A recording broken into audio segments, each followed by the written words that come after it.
that you need to know. Welcome back to the program. Melissa Kohler is with us. Melissa is the operations manager at Kohler Moving and Storage. Melissa, welcome. Hi, Paul. Good to talk to you again. Absolutely. So I want to you went to an information meeting about this new law that's now being enforced, but let's go back. It's a federal law. I understand it had to do with President Obama. So tell us about how we got to where we are. Well, in 2012, President Obama introduced a bill, and he titled it "Moving Ahead for Progress in the 21st Century." So, and that got mandated. It was signed into law. So now you have the Arkansas Department, or the Department of Transportation, references it as MAP 21. And within MAP 21, they gave the Federal Motor Carrier Association, we call it FMSCA, gave them the ability to mandate a rule where an electronic logging device must be used on commercial vehicles that are used for hauling. So not all commercial vehicles. If you're driving around in a vehicle that you're using for business, that vehicle's become a commercial vehicle. But this is a mandate for commercial vehicles used for hauling. And they're saying that if you travel more than 150 air miles, which approximately about 175 road miles, once you pass that amount, they're saying that you have to be electronically logging. And then you also have to do this more than 8 days in a row within a 30-day period. There's just all kinds of little things. But the biggest point is that commercial motor vehicle, a vehicle that's hauling becomes a commercial motor vehicle when its gross vehicle weight rating, so its GVWR, is more than 10,000 pounds. And what a lot of people didn't understand is that your 1-ton dually out there it has that gross vehicle weight. And a lot of our farmers and ranchers, a lot of our people hauling horses, cattle, pigs that are doing it for shows, that are doing it for rodeo, when they take their 1-ton truck and they hook up their trailer and load that down with the livestock that can fit in that trailer, they are a commercial motor vehicle. Wow. And a lot of them are long enough and heavy enough when you combine the truck and the trailer weight and put a load on that trailer, that not only are they a commercial motor vehicle, but they are heavy enough, meaning that their weight is more than 26,000 pounds. So when you go 26,001, you're required to obtain a commercial driver's license, a CDL, just like a regular truck driver would to run for me at Kohler Moving and Storage. Okay? Wow. And so if you pass, if you do more than a short haul, so if you operate more than 100 air mile radius, if it takes you more than 12 hours to start and return to the same location, if you drive more than 11 hours, you're going to have to, you've always supposed to be logging. But now they're going to require that logging to happen on an electronic logging device. So a device that's going to cost you an investment, and they're not cheap. Now, yes, some of those devices can be on a cell phone, but, that may require you to upgrade to a phone that's much more expensive than the normal, a farmer that's operating on a tight budget might be using right now. Not everyone's carrying a smartphone these days. I know that could shock some people, but they aren't. A lot of drivers in my industry, the average driver today in the household moving industry is in their 50s. They don't like a smartphone. Their fingers are big and fat, and they don't like to tap on the screen. You'd be amazed how many I find with a flip phone still. Yeah. That wouldn't work for this. If they don't have a van line providing that logging device for them. So you're talking about an overbearing cost, and you're talking about mandating something on these people that, quite honestly, if you talk to the Arkansas Truckers Association, they're going to tell you, and they told me, because I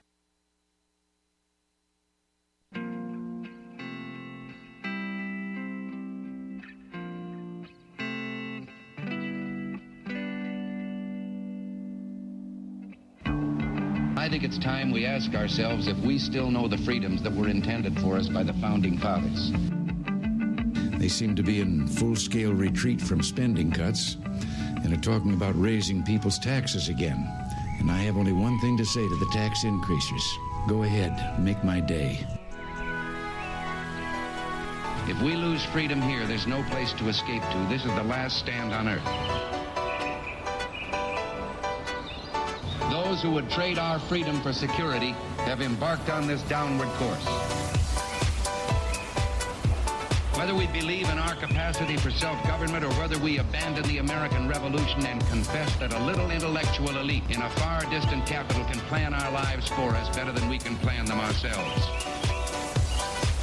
Conduit News Radio with Paul Harrell is on now. We eliminated an especially cruel tax that fell mostly on Americans making less than $50,000 a year, forcing them to pay tremendous penalties simply because they couldn't afford government-ordered health plans. We repealed the core of the disastrous Obamacare. The individual mandate is now gone. Thank you.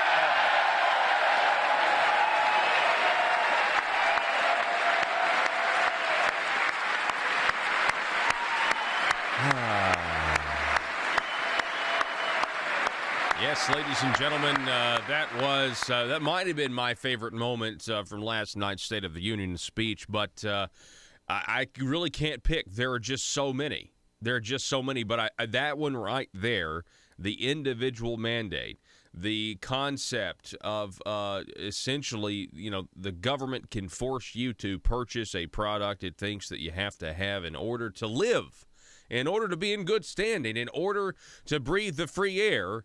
You have to pay the government tribute just to live. And the fact that they've repealed it, even though the Supreme Court said it was constitutional, it was just a big moment, I think, for the country. I just love the look on Bernie's face when they panned over to him. He just looked like a big sour curmudgeon. He's just like, all of the Democrats. And look, I'm sure when Obama was giving speeches, you could find, but I would just say these guys the Democrats looked just like cartoon caricatures of themselves in real life. At one point, Chuck Schumer looked like a villain. I mean, he looked, his shoulders were all pointing and he was all, like just slouched over and had this grimace on his face. And it was like, wow, is there a cartoonist in the crowd or something? I mean, a sketch artist? And I was like, no, that's real life. That's actually Chuck Schumer. That's actually what he looks like. Folks, there were so many good moments last night during the speech. Let's go through some of these today. By the way, we've got a great show for you. We're going to be talking with attorney Joe Churchwell coming up at the bottom of this hour. More about the sovereign immunity, whether or not you can sue the state of Arkansas. So you definitely want to stay tuned for that. Then at the top of the next hour, let's talk a little bit more about what happened on Monday, what happened on the weekend, our show with the talk business and politics correction that they had to issue around Doyle Webb and whether or not he said something that violated party rules. We'll talk about all of that at 7 o'clock, so you don't want to miss that. Okay, let's pick up here. This is the new American moment. This was a powerful, I thought, part of the speech as well. Listen.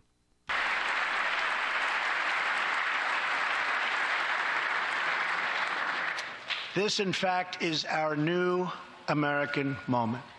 There has never been a better time to start living the American dream. So to every citizen watching at home tonight, no matter where you've been or where you've come from, this is your time. If you work hard, if you believe in yourself, if you believe in America, then you can dream anything. You can be, and together we can achieve absolutely anything.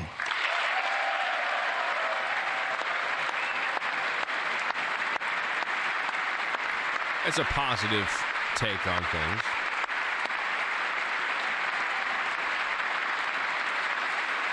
And he gets specific here, though. which I thought was refreshing. Tonight, I want to talk about what kind of future we're going to have and what kind of a nation we're going to be.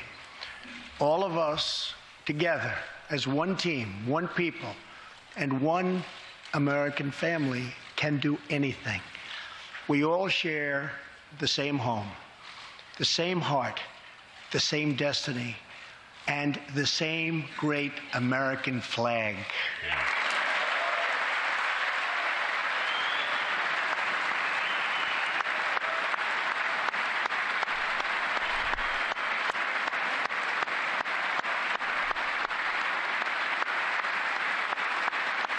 I think flyover country feels very Together, well we are represented. rediscovering the American way. In America, we know that faith and family, not government and bureaucracy, are the center of American life. The motto is, "In God we trust." All right, stop. I mean, so much there. Rediscovering the American dream, our great American flag. The part there that the center of American life is not the government. The center of American life is the family. My goodness. You know, I can't help but go back to Reagan in his farewell 1989 address, where he talked about how young American families are not sure what to tell their kids, not sure about, whether or not to instill in them American patriotism. And I think his worry over that was correct. If you go back and listen to Ronald Reagan's 1989 farewell address, and here we have what is, I'll tell you this, and I'm going to probably say this a few times throughout the show today. So I was born in 1984. So basically, politically, I don't remember Reagan at all. Okay, I think I remember his funeral and the state funeral he had. That was on television when I was growing up.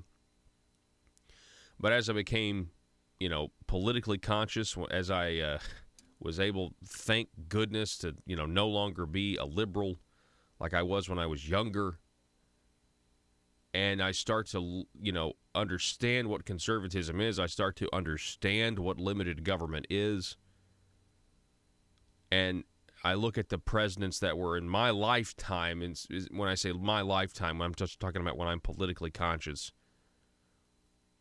and you go back and you listen to these great speeches that Ronald Reagan gave and how he was able to articulate things of a limited government, things like this, that the focus of our nation is not on its government, it's on its people. And I will tell you this, last night in that speech, you just got the feeling that Donald Trump was a fan of you. If you're an American, you got the feeling that this guy is standing up for you.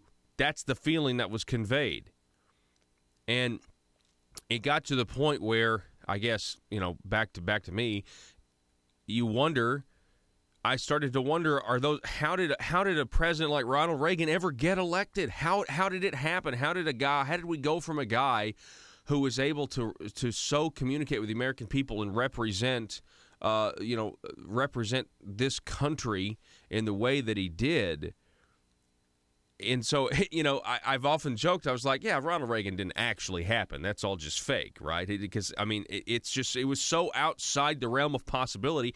If you look at the presidents that came after him, how you didn't have this champion for the people or traditional American values the way Donald Trump was conveying them last night. Let me say that. It was an amazing speech. Listen to this. This was a powerful moment too. He talked about the American dream and dreamers. Listen to this next clip. The United States is a compassionate nation. We are proud that we do more than any other country anywhere in the world to help the needy, the struggling, and the underprivileged all over the world. But as President of the United States, my highest loyalty, my greatest compassion, my constant concern is for America's children, America's struggling workers, and America's forgotten communities. I want our youth to grow up, to achieve great things. I want our poor to have their chance to rise. So tonight, I am extending an open hand to work with members of both parties, Democrats and Republicans, to protect our citizens of every background, color, religion, and creed.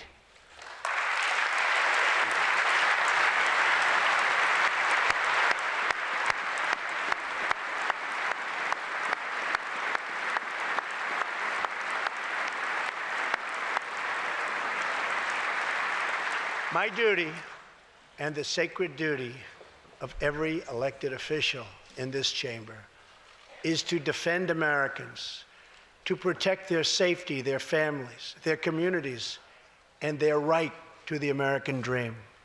Because Americans are dreamers too.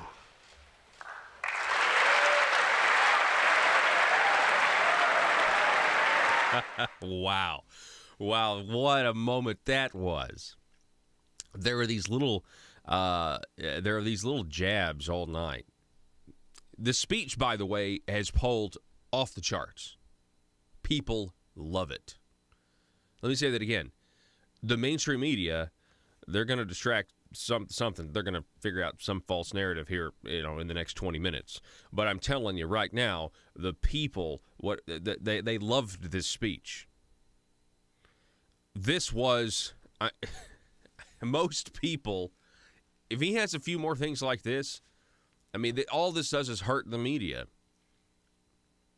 You know how I said that Chuck Schumer looked like a cartoon caricature of himself, when the camera would cut to him? Well, the mainstream media portrays Donald Trump as this cartoon villain 24/7. And when people actually watch this is not who the media says Donald Trump. This is not who Donald Trump's supposed to be, according to CNN. And that's why this only really helps him say, look, you can't really trust these people. They really are fake news. At least I'm sure that's the narrative the White House would like. Okay, and here's the show-stopping moment. You want to know the show-stopping moment of this whole thing?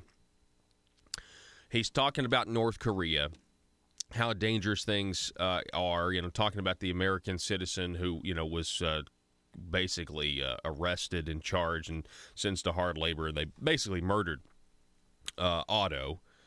And then he goes, though, to a Chinese or a North Korean defector.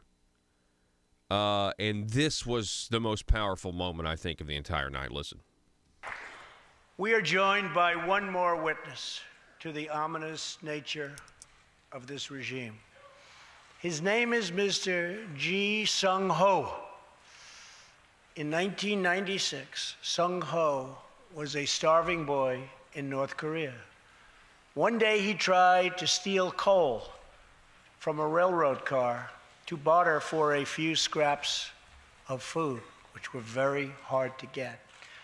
In the process, he passed out on the train tracks, exhausted from hunger. He woke up as a train ran over his limbs. He then endured multiple amputations without anything to dull the pain or the hurt. His brother and sister gave what little food they had to help him recover and ate dirt themselves, permanently stunting their own growth. Later, he was tortured by North Korean authorities after returning from a brief visit to China. His tormentors wanted to know if he'd met any Christians. He had, and he resolved after that to be free. Wow. Sung-ho traveled thousands of miles on crutches all across China and Southeast Asia to freedom. Most of his family followed. His father was caught trying to escape and was tortured to death. Today, he lives in Seoul, where he rescues other defectors and broadcasts into North Korea what the regime fears most, the truth. Today, he has a new leg, but Sung-ho, I understand you still keep those old crutches as a reminder of how far you've come. Your great sacrifice is an inspiration to us all. Please, thank you.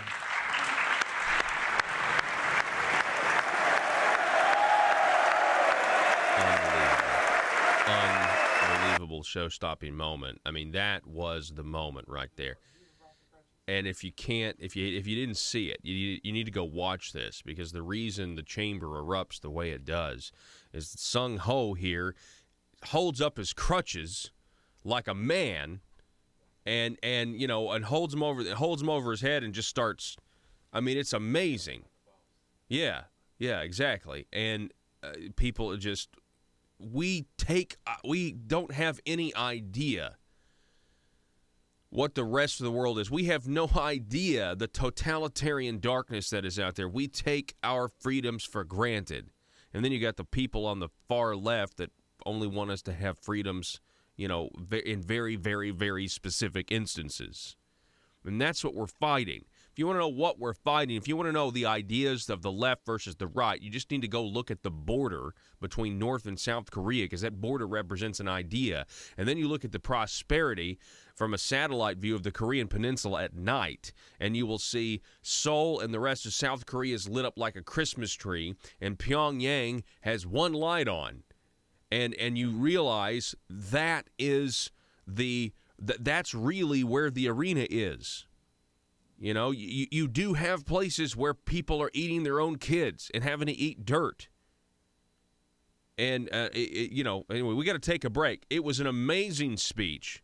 I can't tell you how uplifting it was as I was listening to this. And, of course, again, according to CBS News in their poll, 75% of viewers approved of the speech. We got to take a break. Back in just a moment.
Who's next to zipline? Me, and I'm really excited about this.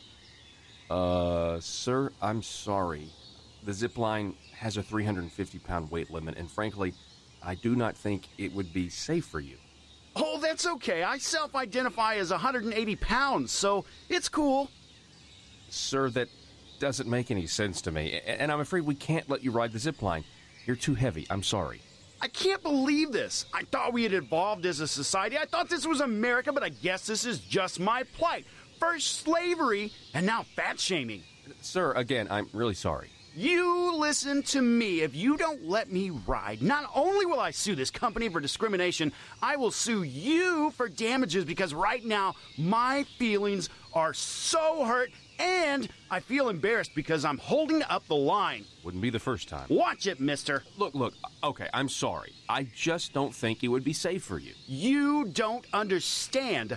I self-identify as skinny. So you have to let me ride the zip line. The Constitution says so. I get to define my own reality. Okay, fine, whatever. Ride the zip line. Mike, let this man ride the zip line. Thank you. Now watch as my self-identity trumps your bigotry. See you on the other side, racist. Here I go!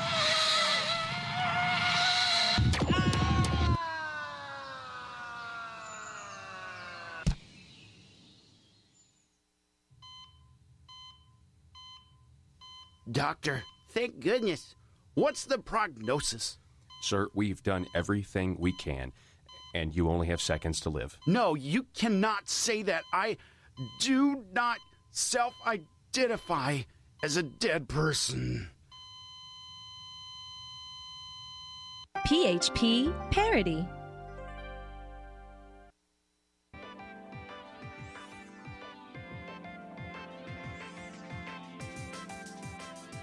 Conduit News Radio with Paul Harrell is building a liberty machine.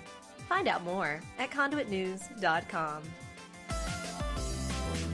All right, welcome back, ladies and gentlemen. All right, so there's so many powerful moments of the president's State of the Union address last night. Here's another one. And again, I can't tell you how well represented I feel as an American. And I'm telling you, it was just so refreshing. It's refreshing to even say that when you think that this is at the Washington, D.C. level, where you're not going to get any representation that adequately represents, what you believe. But then here is this statement from Donald Trump last night. Fantastic. Listen. Sung Ho's story is a testament to the yearning of every human soul to live in freedom. It was that same yearning for freedom that nearly 250 years ago gave birth to a special place called America. It was a small cluster of colonies caught between a great ocean and a vast wilderness.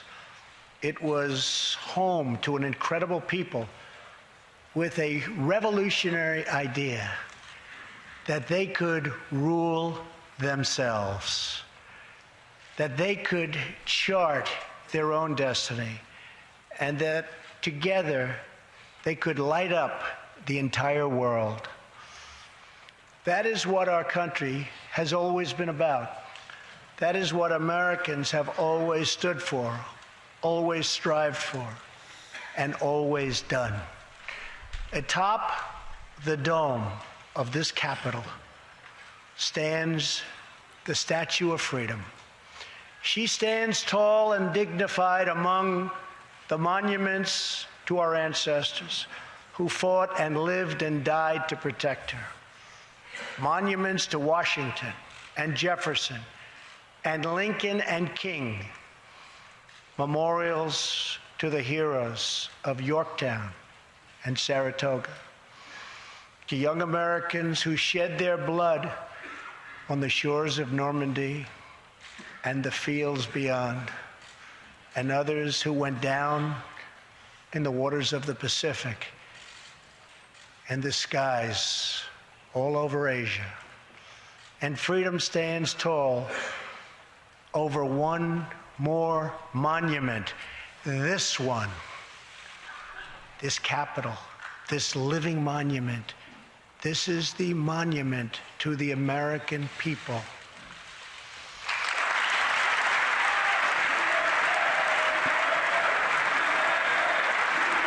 I tell you, it was amazing. It was an amazing speech. There were so many amazing moments, and of course, the media is freaking out about it. By the way, during that part of the speech where people started chanting USA, that's when Luis Gutierrez got up and walked out. I guess he just couldn't take that amount of patriotism. He couldn't take the idea of saying, hey, this Capitol is a monument to the American people. Everything about that speech last night was about Trump trying to communicate to the average American, hey, I am with you. I am on your side. I am promoting your interests first and foremost. You are who I care about. Not, it's a huge shift in the status quo from where I'm sitting. Back in just a moment. Told them, well, they were always supposed to be logging. Well, most of these people didn't know that. Yeah. Most of these people didn't know that their vehicle weight was requiring them to have a CDL to operate. Right, yeah, because this was passed in 2012. Nobody was enforcing it here in Arkansas. So practically speaking, you're a farmer.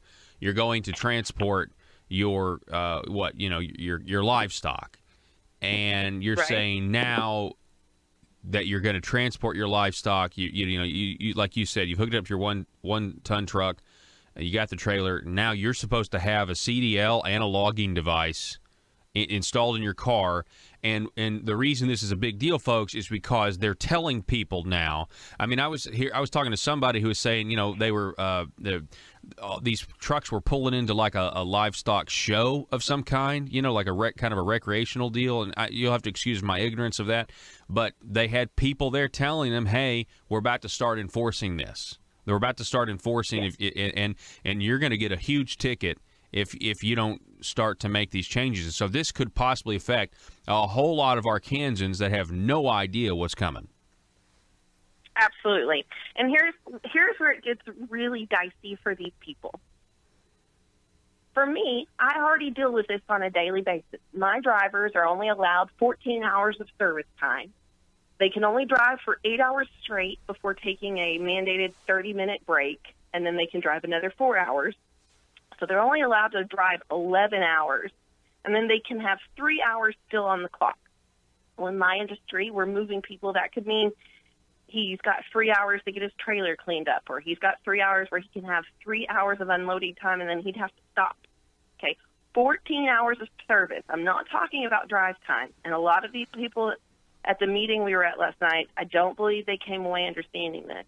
So they get 11 hours total of drive time, 3 hours more of service time, which is work time. And then you are mandated to take 10 consecutive hours off.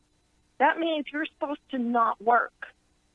So for the farmer in hay season, he's only allowed if his rig is heavy enough to have to operate underneath this law. They have just changed the way he's allowed to work his farm, because if he worked more than 14 hours that day, he's illegal.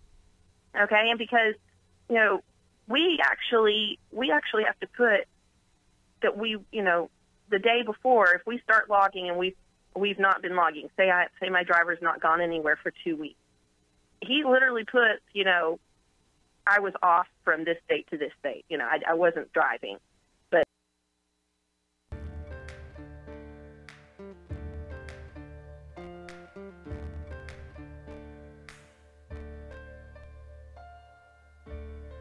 bringing you your daily dose of truth. It's Conduit News Radio with Paul Harrell.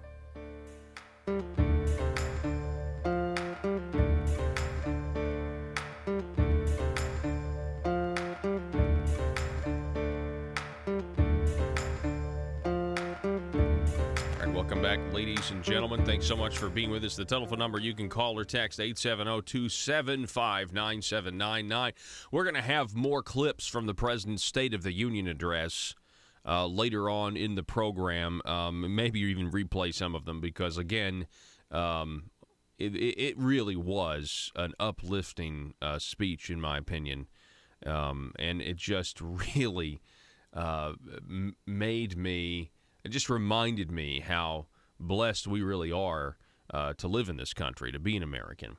Welcome back to the program. We got Mr. Joe Churchwell on the show. Joe is an attorney. And, Joe, how are you doing this morning? I know it's early. Yeah, I'm doing fine, Paul. Good to talk to you. All right, good. All right, so let's go over this sovereign immunity situation. I mean, the Arkansas Supreme Court essentially now saying that the state of Arkansas cannot be sued. The king can do no wrong. What was your reaction when you found that out? Well, I hate to say it this way. We have been working on that issue for months and had a feeling, in the pit of my stomach that the fix was in. In other words, that it was going to happen.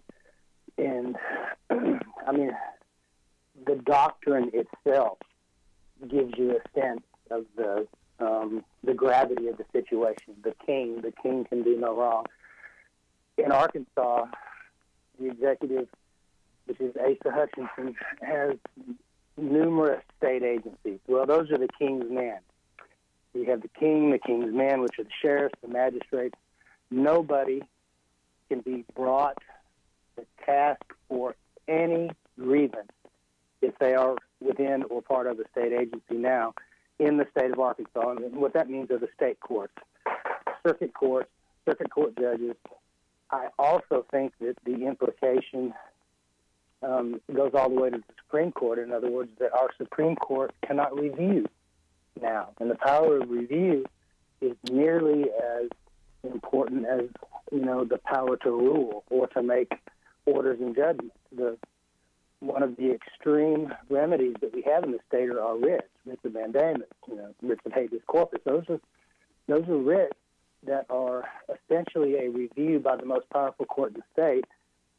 And I think this ruling prohibits writs against state agencies and state actors.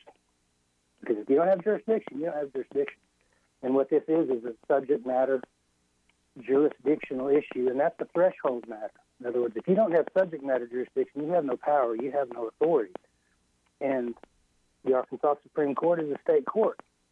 So if I have trouble now with, say, a state agency, state police, for example, if I choose an extreme remedy in an extreme situation, such as a writ of habeas corpus or a writ of mandamus or a writ of prohibition, I don't believe the Supreme Court has the power to act now, not our Arkansas Supreme Court.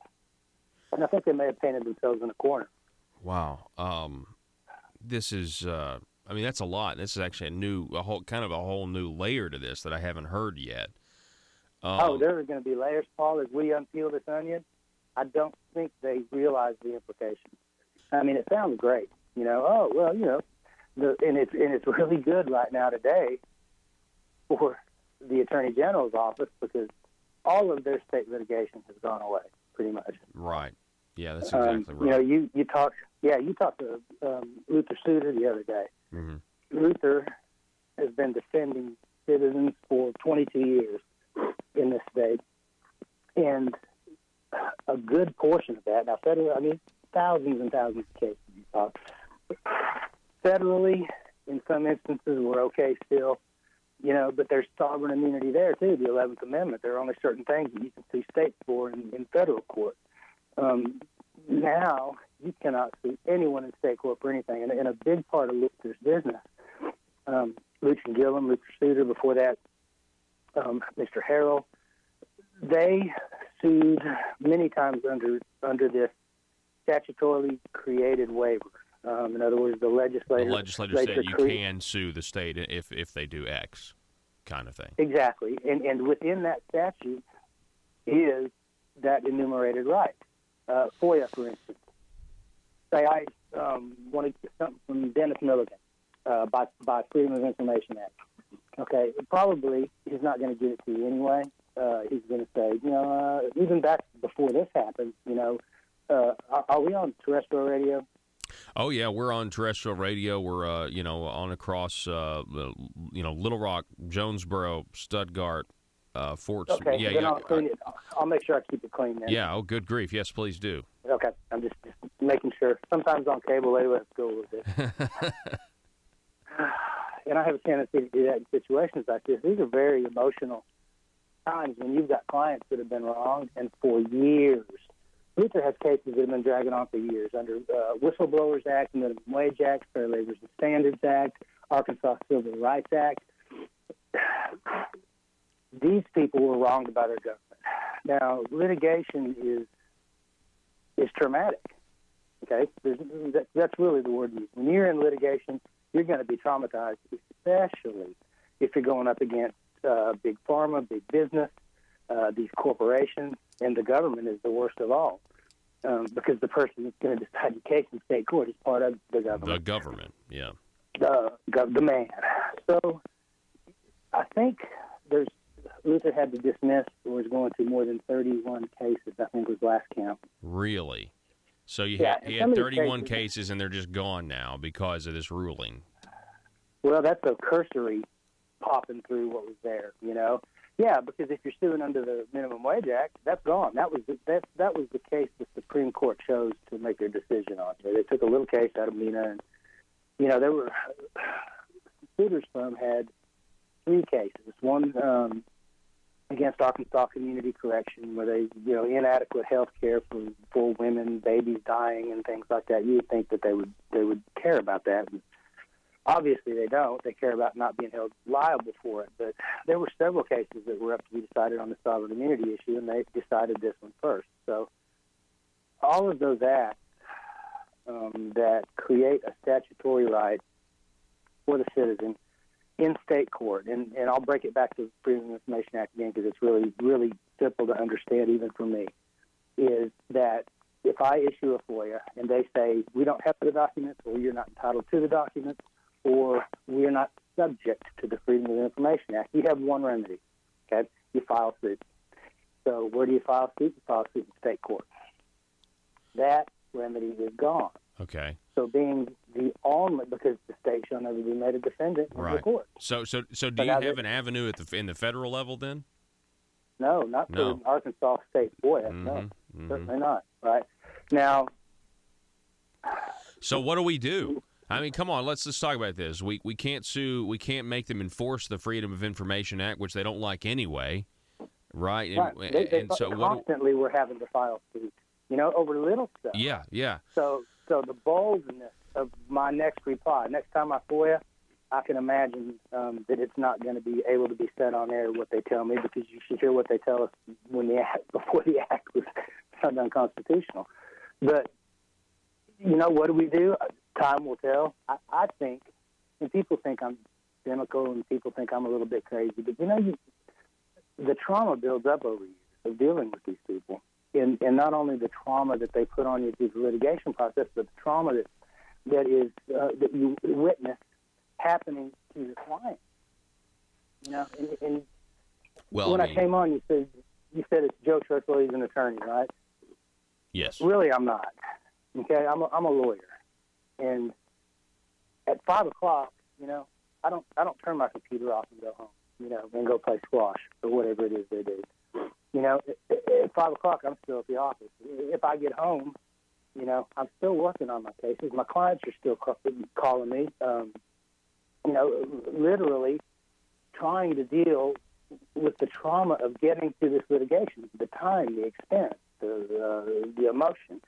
And to be going through that for years and years on these cases, some of the cases weren't that old. Some of the cases, Luther had 4 or 5 years in these cases. They've already been dismissed. There's been a motion for summary judgment. They had to go to the Supreme Court. They've been remanded. You're finally getting to a trial, and then this happens. And what do you tell them when they look at you? How can this happen? So just to kind of illustrate this, let me game out a situation here. This segment of Conduit News Radio is brought to you by the Patriots of Act 746, and they're a great group. They're on a mission to educate Arkansans about gun rights and the constitutional carry, and specifically Act 746 here in the state of Arkansas. One story that would be of interest to them has to do with Drew Tanner, who was harassed by a Arkansas state trooper. They got the video of it. He was open carrying within his rights of the law, but basically an off-duty police officer approached him and gave him a hard time about it, and then came back later, like a week or so later, followed him back to the same Walmart and arrested him. He was in uniform at that point, and so there's litigation. There's a lawsuit filed, and you're saying, I guess the question is now that particular case, which I understand is actually they are pursuing a federal case on that, but if we were to game that situation out again, you're not gonna have an avenue in state court, are you? No avenue whatsoever against any of the King's men, and the King's men are wide. That's every state university, every state hospital, the Arkansas State Police, the Department of Human Services, and all of its minions. I mean, think about the divisions. Division of Children and Family Service alone has 2,200 employees. And they're out knocking on doors all day long saying, you have to let me in, and I don't need a warrant. Mm-hmm. So this is, it reaches everybody in Arkansas. Wow. There have been, for years, egregious violations of people's civil rights, but mostly the oppression was against the poor and unsophisticated. To go back to the Division of Children and Family Services, they take the hotline calls for child maltreatment and they investigate it. And the abuse that has been running rampant in that particular organization is almost exclusively against poor and unsophisticated people. There are lawyers that work within the juvenile system that is closed with sealed records. So everything that happens, if you're accused of child maltreatment by an anonymous call, you have lost your rights in this state. Because they're gonna send somebody out with a couple of months of, probably doesn't have a child, probably some young kid out of college, a couple of months of experience, no experience, and they're going to demand to come in your home and look it over and decide if you're a fit parent or not. And that doesn't happen in West Little Rock. They don't go into gated communities with $500,000 houses and snoop around. The calls are usually, a big part of them are retribution. Spouses, a lot of spouses they call. So, like, how this is like? So, how long is it going to take before some of these DCFS workers realize that now they can't even be sued? I mean, now they have sovereign immunity. Oh, they know it already. It's already happening. Even when they could be sued, the boldness would blow your mind. I'm heading to Fort Smith this morning for a case. It's just unbelievable. That would take a week to lay that one out. But the implications, I don't think we know yet what the implications are going to be. The cynical part of me believes that the governor and the Supreme Court and members of the legislature are all in cahoots on this, because in one fell swoop, when the Anderson ruling came down, they created a tyrant in Asa Hutchinson. There's nothing that he can do and be held accountable for now. And when I say he, that's he and all of his state agencies. There's no review by the Supreme Court of any of the actions. There is no avenue for us as citizens to have access to records and public records that we should have access to, and before Andrews, by law, had access to. So there's going to be a window of opportunity before this thing reverts back to its natural state, however that happens. But the reason I say some of the legislators, I think, are in on it too. Ace's nephew, Jeremy Hutchinson, who's been the chair of the Senate Judiciary Committee for a few years, his law firm has already drafted another constitutional amendment to add the words to the end of, shall never be made a defendant in her course unless waived by the legislature, or something to that effect. So immediately now, you've got the governor made a tyrant by the Supreme Court, and the governor's nephew, chair of the Senate Judiciary, his firm already has another constitutional amendment in the wings to fix it. They don't act that fast. They just don't. I watched Jeremy Hutchinson flounder around for several years to try to figure out how to create an adequate system of lawyers to represent indigent parents in those DCFS cases. Years couldn't get anything done, and now in just a matter of days, he's got a constitutional amendment ready to go on this issue, and I just don't believe that everybody didn't know about it. Wow. So you're saying, wow, here somebody on Facebook just wrote, here comes nephew number 2 to the rescue. That's how we refer to Jeremy Hutchinson on the program, as nephew number 2. Sure. It makes them all look good. The Supreme Court looks bad in a way, but then in some people's minds, they think, well, they're just holding the people accountable for that constitutional amendment that they shouldn't have done. But you got to look back. That's 1874. And the reason that language was put in there was in the Reconstruction age, and because we have a corrupt legislature. One of those two things we still have today in the corrupt legislature, but we're not in the. I won't trust just knee-jerk reaction any constitutional amendment that comes from the establishment part of the legislature, because they've misled us with false, deceiving ballot titles so many times. And so you say, well, here comes Jeremy Hutchinson with a fix to this. I'm like, is it really going to fix it? I don't think so. No, it's not really going to fix it. This is going to be one of those oops, where the Supreme Court on so many occasions has said, well, what we really meant was, after the fact. And they can do that. the problem is there's a window right now of opportunity for wrongdoing. Something despicable is happening right now, and we're not ever going to find out what it is until it's too late, because we've lost the power of review. We've lost the power of extreme remedies of writ. We've lost the ability to make people accountable in our state courts, where there is no remedy in federal courts for many of these violations. You know, you're extremely limited in federal court what you can sue under because of the 11th Amendment sovereign immunity, state to federal. Yeah. So there's a window of opportunity right now for people to actually do about anything they wanted to do if they were set up and ready to do it. And the way this thing's come down, it makes me believe that they were. You know, bam, we've got something that just said since 1996. We've got more than 20 years of precedent with legislative waivers of sovereign immunity that are recognized by the federal government in almost every other state. There's 2 or 3 other states that have a state constitution. Alabama's one of them that says you can't sue in the state. But they have way better remedies than just a state claims commission. You know, that's our attorney general's answer to this whole thing is, well, you know, there is a remedy for every wrong, or there is a right to redress. You just have to do it with the state claims commission. Well, you know what? That's not due process. That's not adequate. Mm-hmm. You know, they don't even have to be lawyers. They're presiding over your rights, and they're going to decide what's fair. Yeah. This country was founded on the principle of a jury of your peers. Okay, and this decision is the left cross. Okay, and the straight punch right to the face of the private lawyer is SJRA.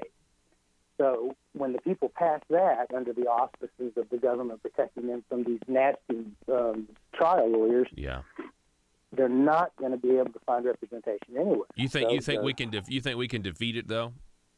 I mean, you think SJRA? Yeah, you think? I mean, I know it's going to be an information war, so to speak, here in the state of Arkansas with ads and stuff like that. But I mean, you think folks are going to go for that if they really know what's in the so-called tort reform amendment? Well, I think it's possible now because of this ruling in Andrews. If people can understand what this attorney general just did, okay. Basically, this attorney general took every right that was statutorily created by this legislature, put it in a bonfire, and set it on fire. You mean the Supreme Court? You said attorney general. Did you mean the attorney general, or did you mean the Supreme Court? It was her brief. Somebody told her to do it. This Leslie Rutledge was not smart enough to come up with this on her own.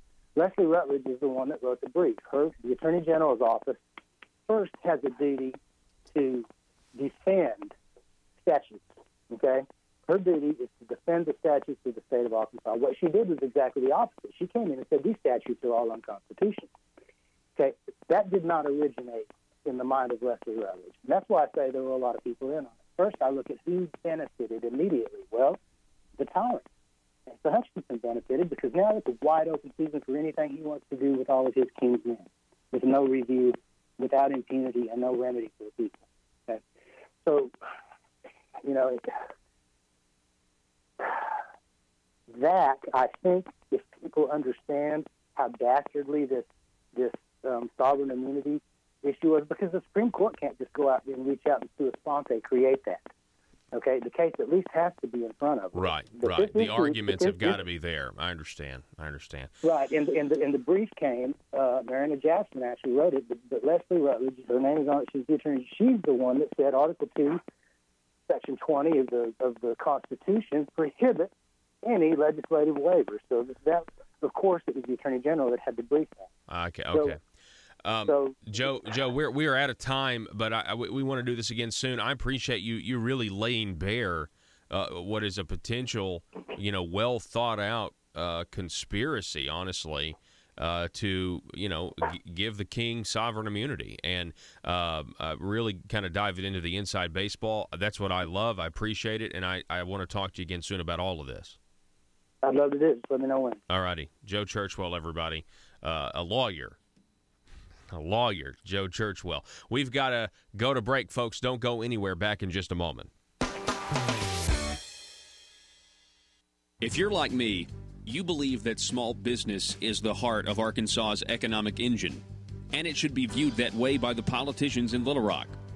Conduit for Commerce also believes, like you and I believe, policies that achieve less regulation and lower taxation help small business in Arkansas thrive.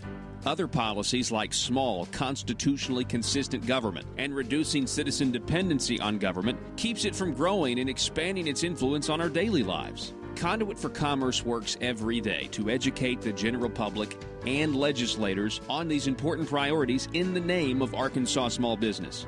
By the way, contributions to Conduit for Commerce are tax deductible.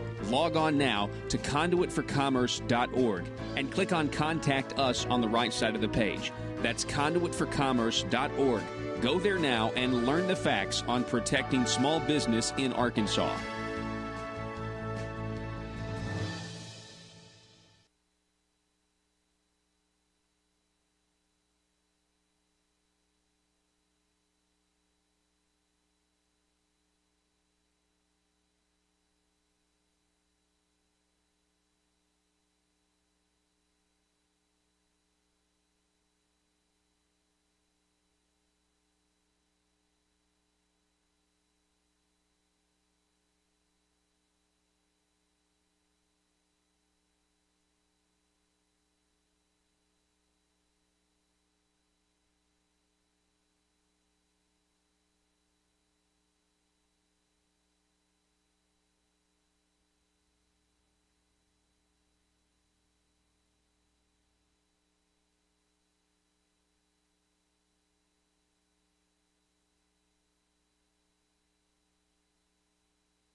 It's a PHP parody. Hey, man, you got any of that marble rock? Yeah, I've got the hookup. Thanks. I need a fix real bad. I'm itching to grow some government. How much you need? I'm gonna need a taxpayer's dime bag. No problem, sir. 1 taxpayer dime of marble rock. Enjoy. Thanks, man. They don't call it Little Rock for nothing. Am I right? Did you know your state representative or state senator may be addicted to growing government? The drug is called marble rock, and too much of it will cause marble fever. Watch for the warning signs. Does your legislator suddenly display a lack of humility when faced with basic questions? Does he or she suddenly develop hubris and pride that was not present during the campaign for office? These are signs they might be smoking the terrible drug, marble rock. The solution? Detox. Vote for detox. Vote to send them home for their own good. Warning! Some politicians once voted out of office will not go home and stay in Little Rock to get their fix by lobbying, also known as the Burris Syndrome. PHP parody.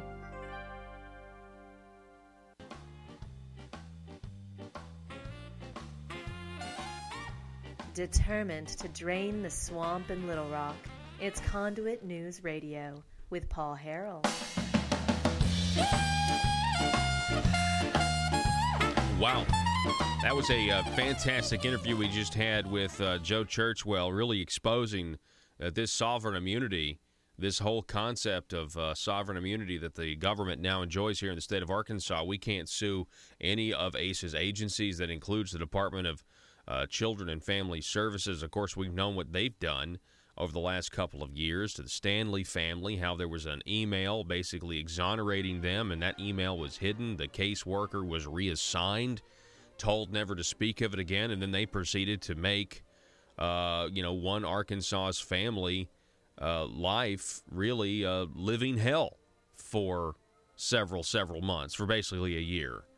And you have no recourse now. None at all.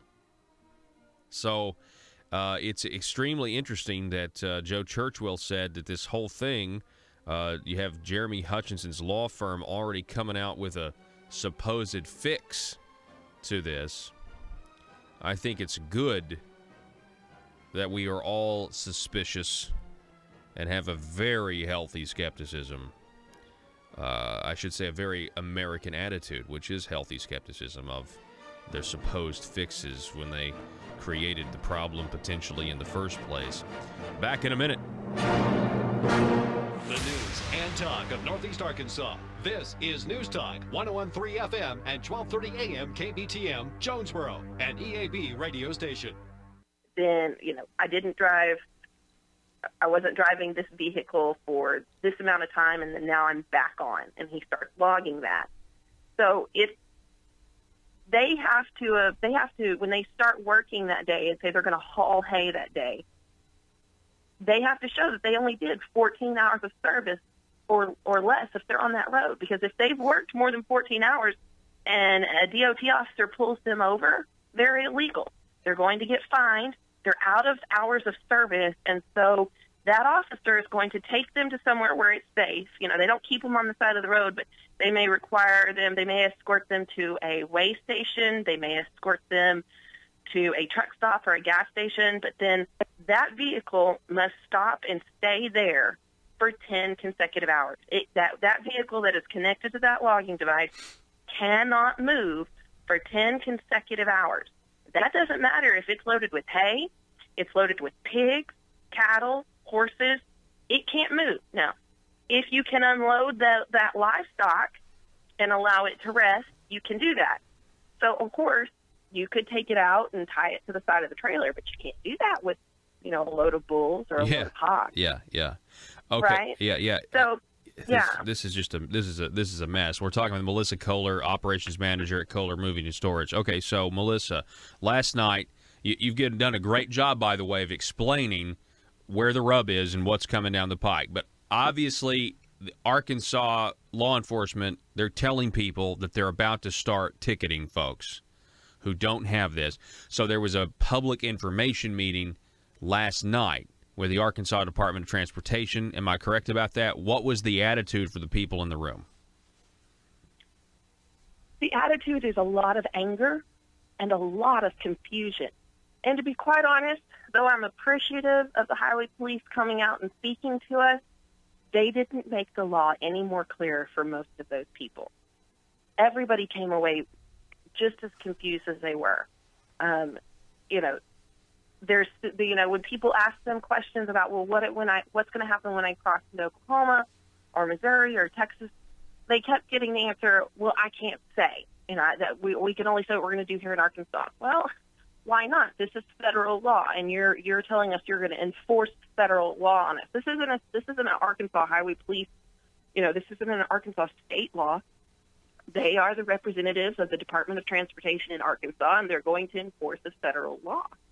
So where, he's saying, well, we might not go to that extreme or choose to do that. I can't tell you what Oklahoma's going to do. Well, if you're going to enforce federal law, shouldn't they all have a standard of what they're going to do? They don't. They're confused. They don't know what they're going to do. But I tell you what, we all know they're going to enforce it because it makes money, right? When you pull somebody over and you fine them for a logging violation, it makes a lot of money for the state. They pull a lot of money out of a trucker's pocket when there's a logging violation. Or now a farmer is what this is about. Now it's going to be a farmer, or now it's going to be, let's get really real here. Now it's going to be your 4-H member or your junior rodeo kid whose parent was trying to drive them to a jackpot in another state, okay? Not so much inside Arkansas, right? Because you can get a lot of places within that 175-mile range. But a lot of these kids that are seriously working towards scholarship in livestock or rodeo, they travel more miles, and they're going to have to use these devices. Now, the next thing to be clear about, Paul, is who can get a CDL? Well, a lot of it, when I was 16 years old, I was an old Fort Dave Sandy. I started pulling my own rig. I had a 1-ton dually and a 4-horse trailer hitch trailer, and I was heavy. When I loaded that sucker down, I was heavy. But I pulled that at 16 years old. When I was 18 years old, I started traveling around the country, right? I started traveling around about the 4-state area, barrel racing and doing rodeo queen contests. You can't get a CDL until you're 21 years old. Wow. Well, right. So when an 18-year-old kid that's been roping goes and buys his professional rodeo cowboy rookie card, and he wants to go travel his circuit trying to become a professional roper and get enough points on his card to to maybe make the circuit finals, or if he's good enough, to make it to the NFR. If he's carrying a rig that's his gross value.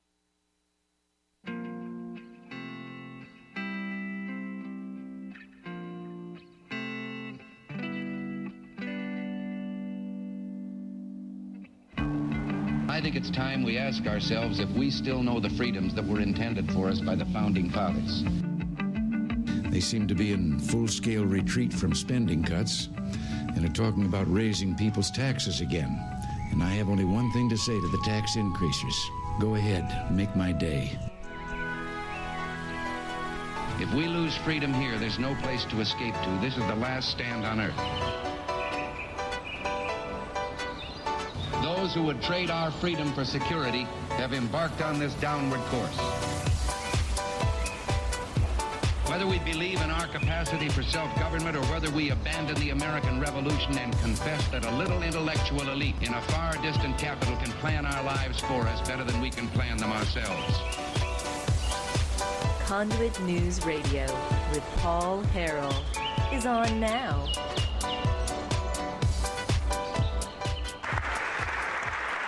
Sung Ho's story is a testament to the yearning of every human soul to live in freedom.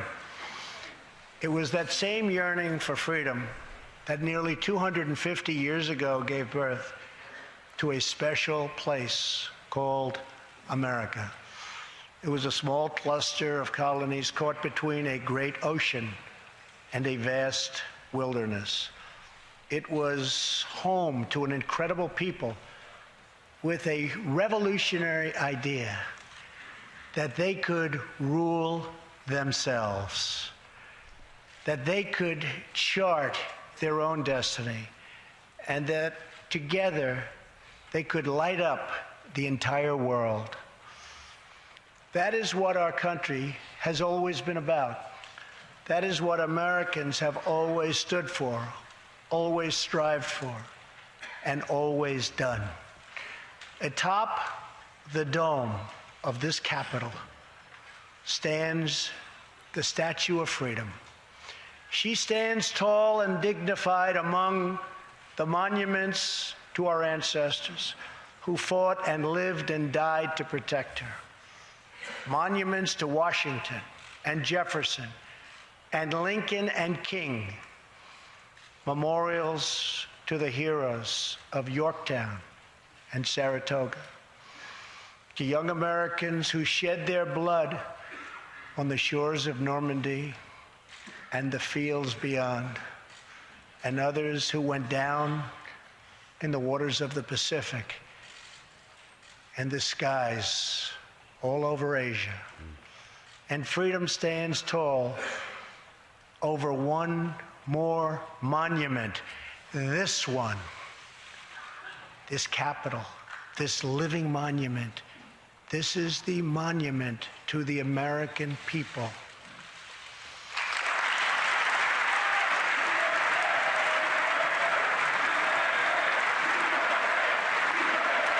One of the most powerful moments of the speech last night. Ladies and gentlemen, welcome to Hour 2. This is Conduit News Radio. I'm Paul Harrell, and that was a really, really powerful speech last night. I think it's the best State of the Union speech I've ever heard in my life, in my 33 years on this planet. Although I'm sure I pretty much missed the one. I missed a few of those Reagan ones, but I wasn't really conscious then. But anyway, it was just incredible. We went through some of the highlights last hour. If you want to check those out, but there's stuff like this that just really sticks out to me. It seemed like everything he said was trying to communicate to the American people that he actually is for us. The people, and not for the bureaucratic system, not for protecting the size and scope of government. I mean, he actually said that the focus of American life is not the government. The focus of American life is the family. I mean, when is the last time you've really heard that and you thought that somebody actually believed it? I mean, this was just so uplifting, and 75%, according to one CBS News poll, 75% of the country approved of the speech. Because they're probably approving of it because, like, wow, Trump is not at all who the media says he is. I mean, this is really, really, really good stuff. Of course, and I mentioned last hour, but I'm going to say this again. The Democrats, when they were panning to these Democrats, they looked like cartoon caricatures of themselves. Chuck Schumer at one point looked like somebody drew him as a villain. I mean, he really did. Like, it was, I don't know. I think we maybe finally have seen the face of Dr. Claw from Inspector Gadget. That's what... I think we finally got there. The telephone number, call text 870-275-9799. That's 870-275-9799. I'm going to get to at least one more clip of Donald Trump from last night here in a minute because it directly applies to a story that's been in the headlines in the Arkansas Democrat-Gazette over the last couple of days, but stay tuned for that this hour. All right, here we go. On Friday, of course, we had Doyle Webb on Friday, who went to the Northeast Arkansas Political Animals Club.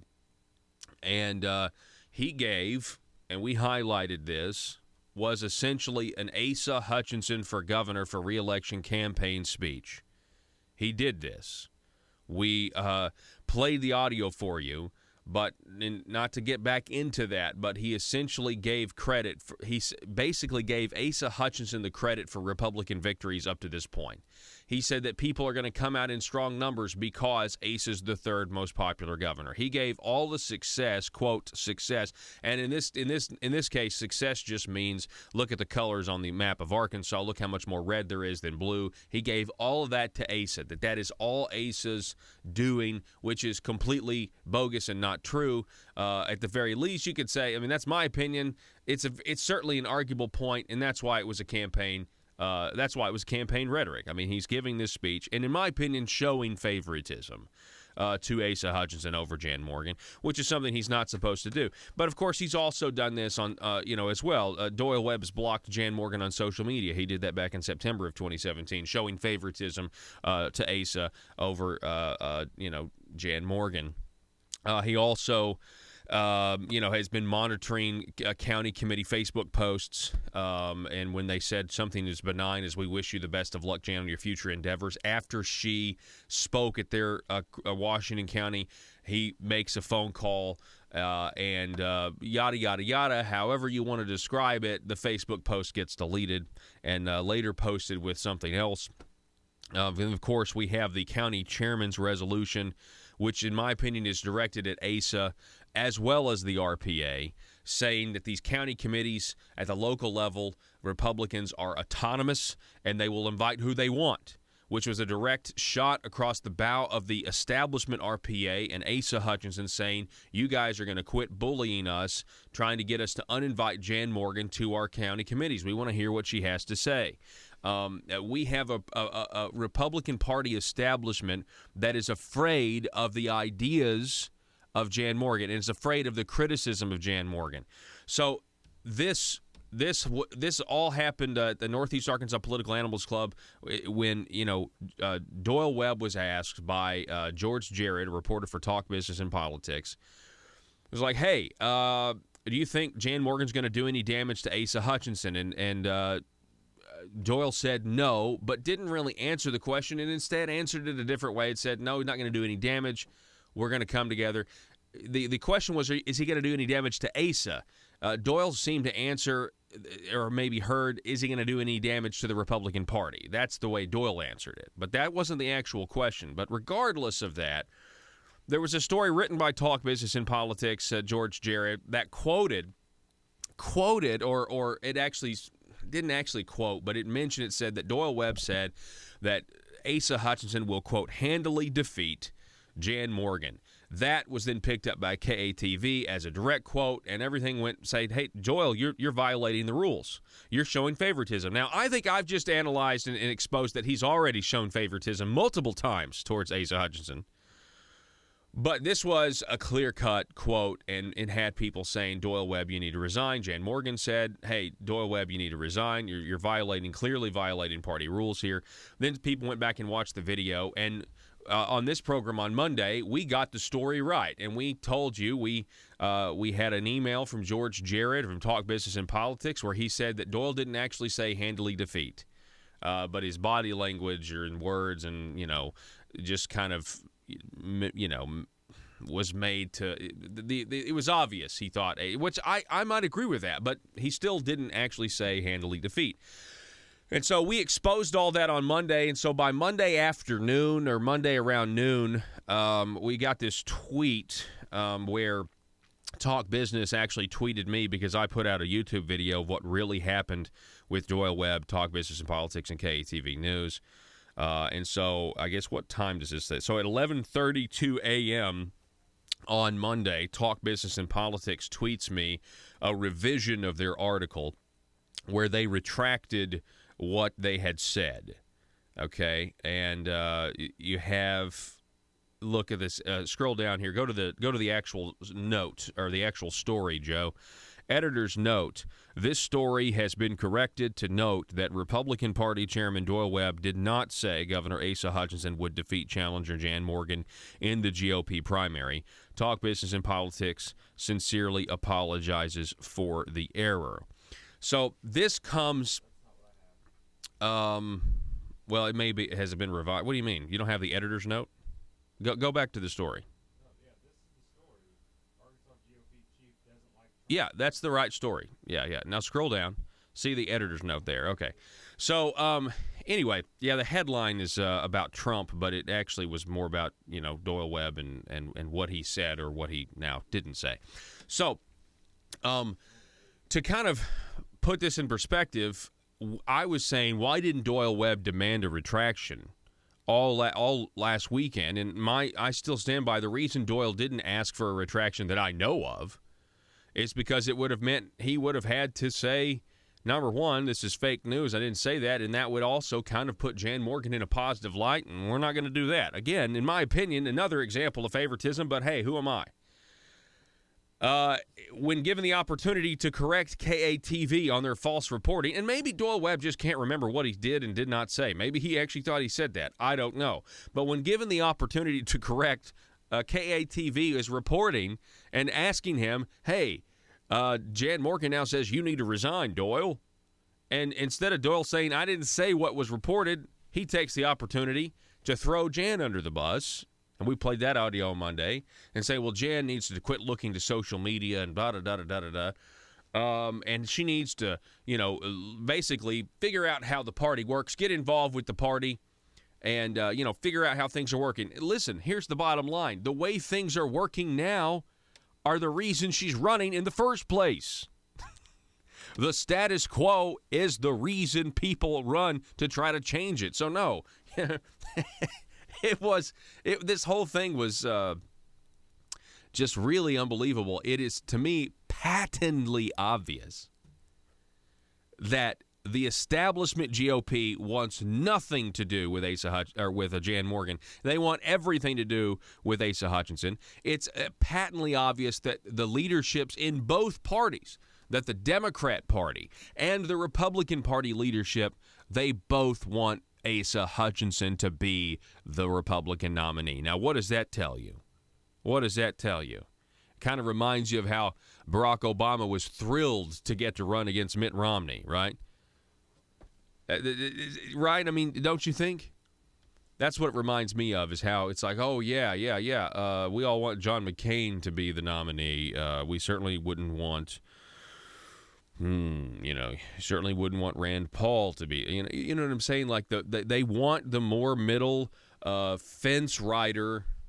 By the way, I've got a great idea for a political cartoon of Asa Hutchinson straddling the fence. It's a lot more detailed than that. I'm not going to get into it. Joe actually had the idea, right, Joe? It was a really good idea.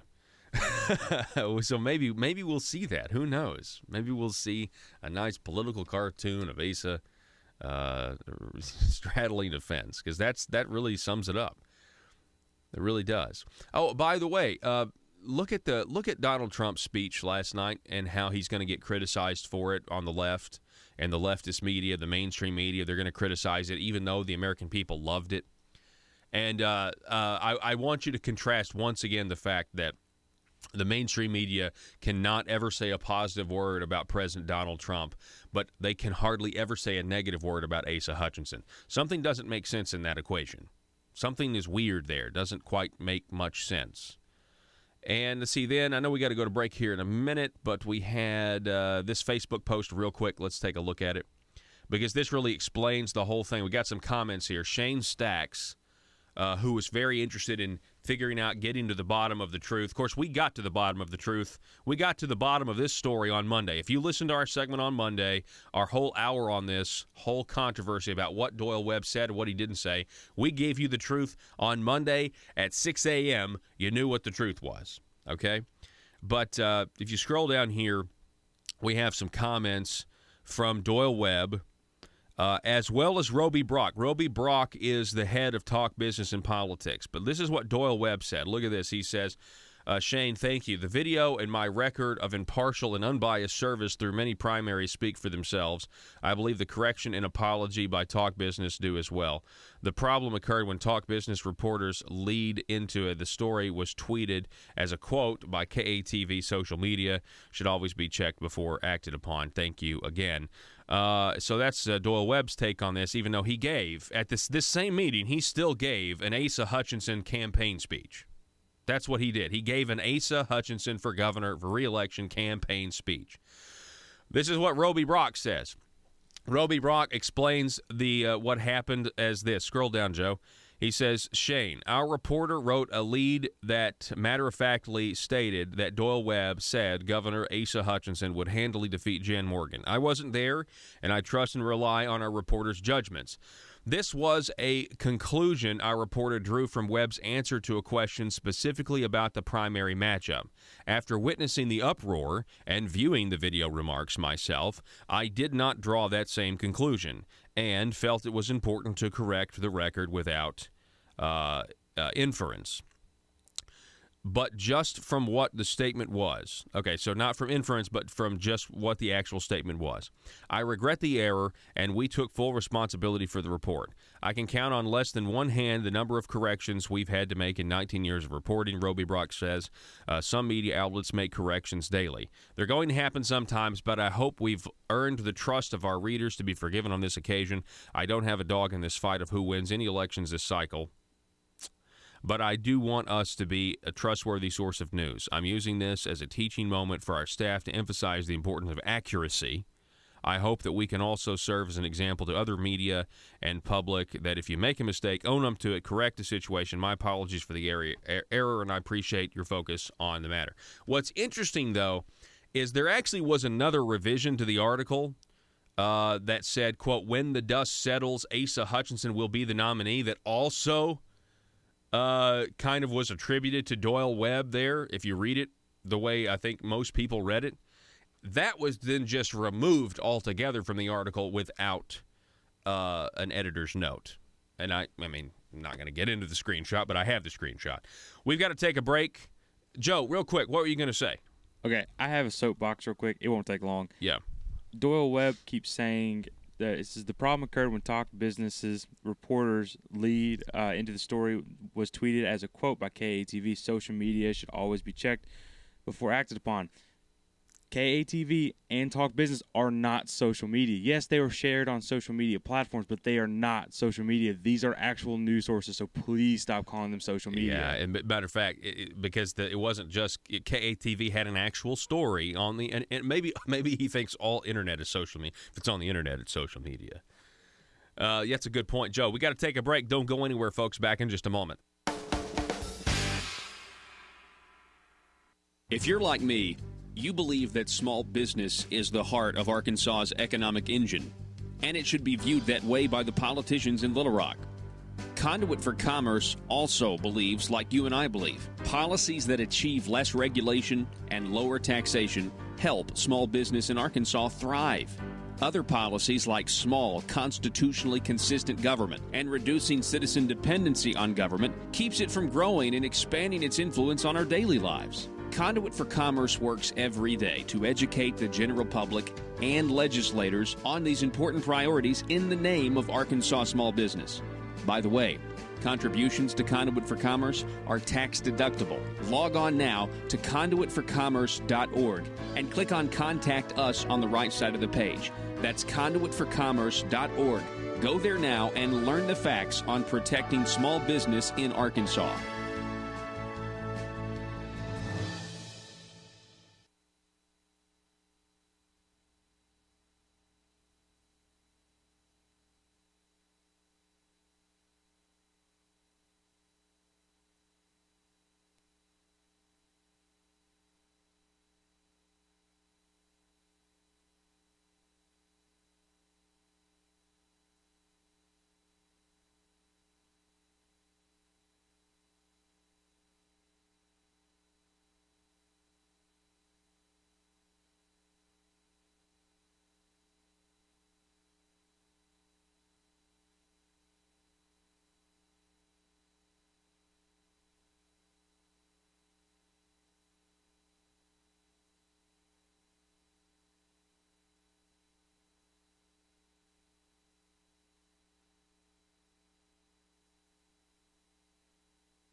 In Arkansas, every single hour there is a politician not getting what they want.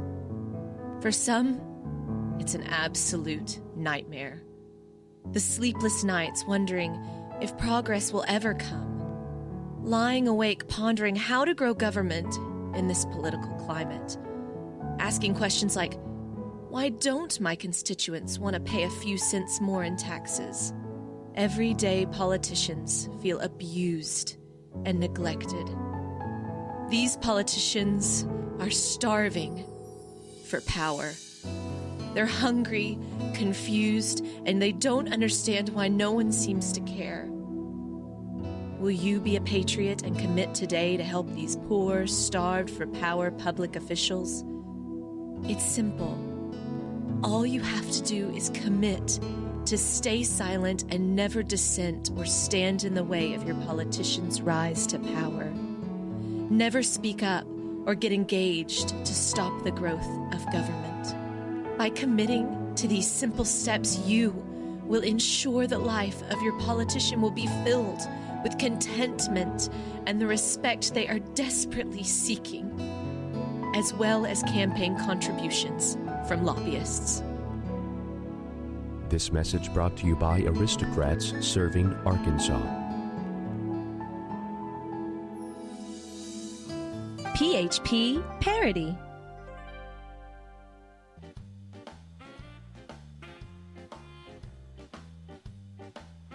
Exposing the truth and everything the Marble Palace establishment keep trying to cover up. It's Conduit News Radio with Paul Harrell.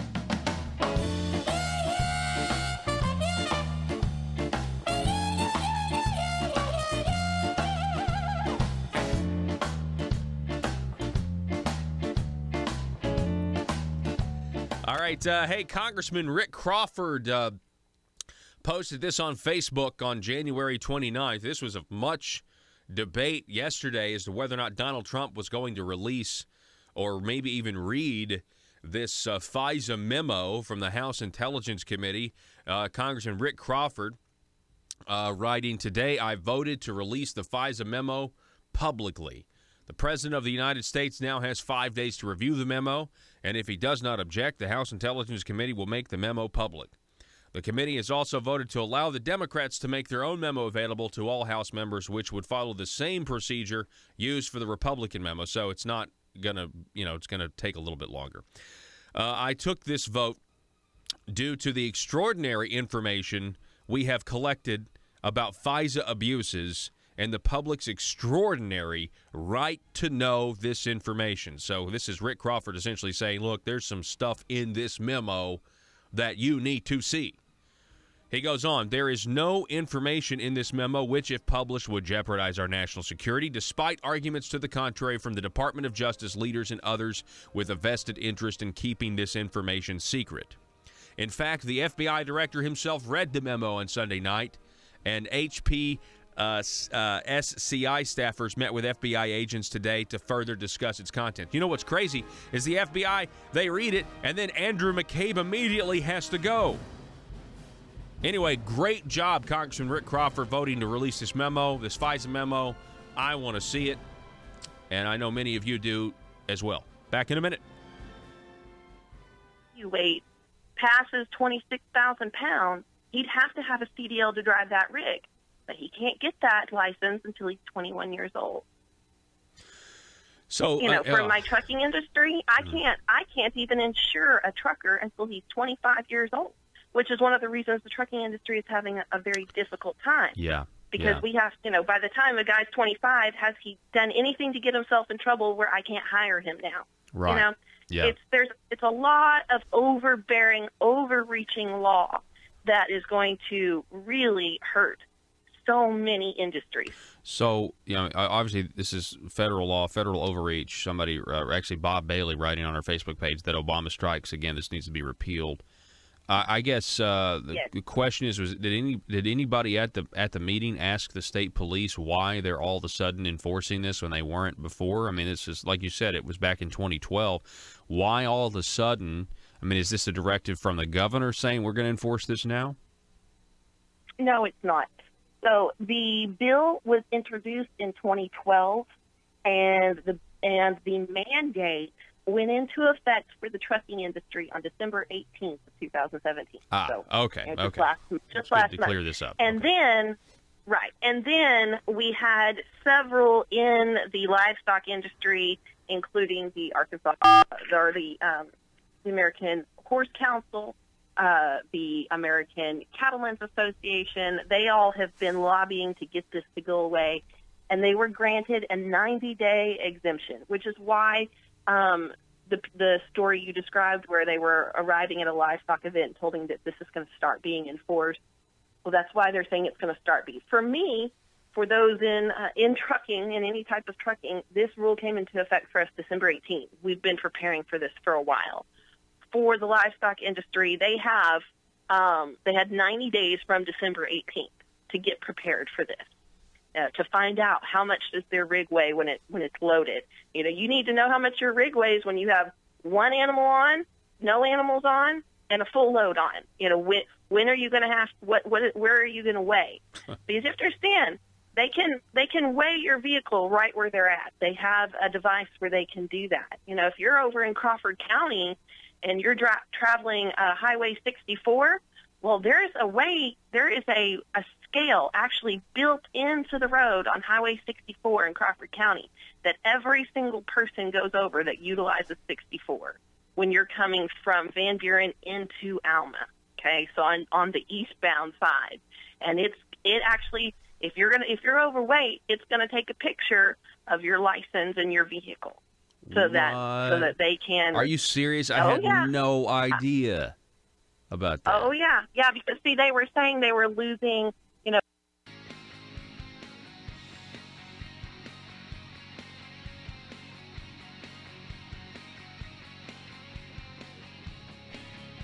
The intersection of conservative ideas and reality. Conduit News Radio with Paul Harrell. All right, got a couple of stories to get to here. Let's start with this article. Really caught my attention about the supposed benefits of economic development by giving the governor just, our faith that he can give the money to the right businesses and it actually has economic growth. There actually will help, Here's Dana D. Kelly talking about the Job Creation Index. Look at this article. And the reason I like this article is because it is pulling information from our good friends Jacob Bundrick and Thomas Snyder from the Arkansas Center for Research and Economics. Specifically, this has to do with the Mercatus Center and the paper that was published by them.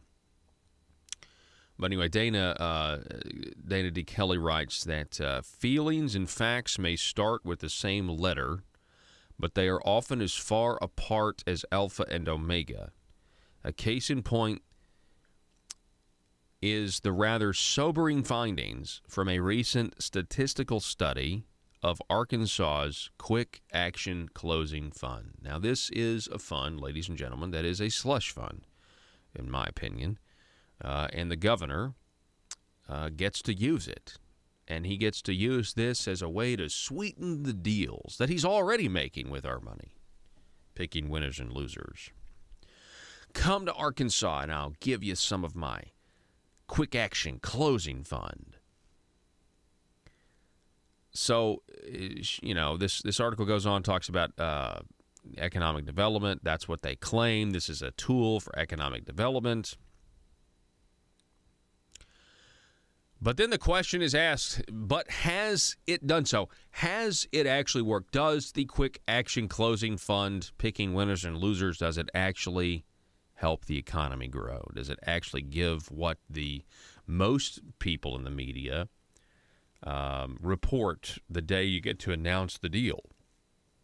The day you announce the deal, Asa stands there and he gets all of this credit, and maybe the average person says, oh, wow, yes, he's doing his job. But what if the policy, what if it doesn't work? What if it's all a lie?